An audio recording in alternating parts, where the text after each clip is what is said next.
এই পর্বে আমরা জানব পৃথিবীর সপ্তম আশ্চর্য তাজমহল সম্পর্কে। তাজমহলের স্বপ্নদ্রষ্টা মুঘল সম্রাট শাহাবুদ্দিন মোহাম্মদ শাহজাহান। তিনি ছিলেন পঞ্চম মুঘল সম্রাট। 5 জানুয়ারি 1592 সালে জন্মগ্রহণ করা এই মুঘল সম্রাট 1666 সালের 22 জানুয়ারি পরলোক গমন করেন।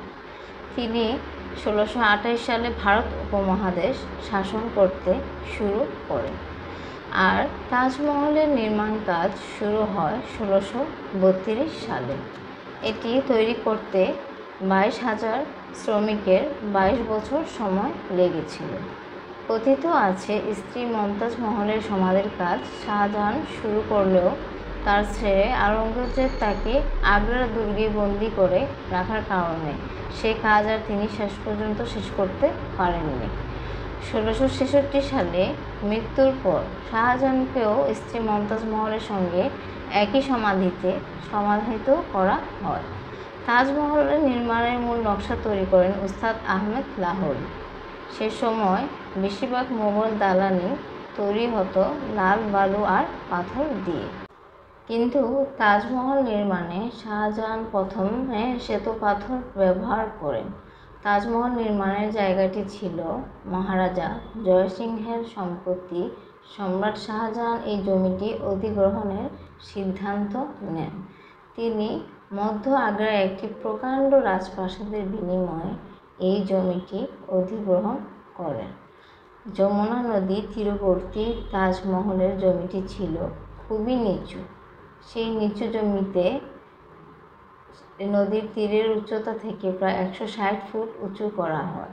তাজমহলের শ্বেতপাথর আনা হয়েছিল রাজস্থান থেকে। এছাড়াও পাঞ্জাব থেকে আসে পান্না, চীন থেকে আসে স্ফটিক, তিব্বত, আফগানিস্তান, শ্রীলঙ্কা থেকে আসে নানা ধরনের নীলকান্তমণি।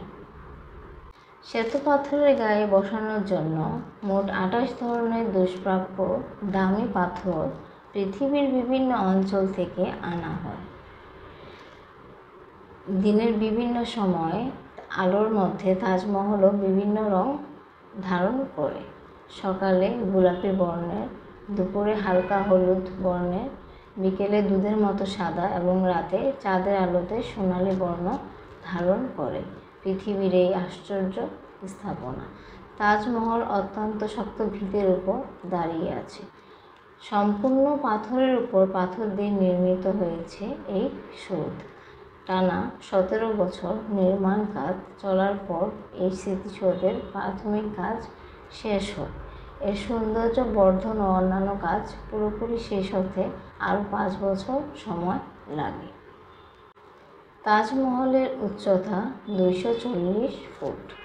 বর্তমানে তাজমহল বাগান, রেস্ট হাউস ও মসজিদ দিয়ে ঘেরা 17 হেক্টর জায়গা নিয়ে গঠিত। নির্মাণের পর আজও পর্যন্ত তাজমহল দেশি বিদেশি পর্যটকদের আগ্রহের কেন্দ্রবিন্দুতে। এই ধরনের আরও ভিডিও নিয়মিত দেখতে চাইলে আমাদের অজানা বিশ্ব চ্যানেলটি সাবস্ক্রাইব করুন। ধন্যবাদ।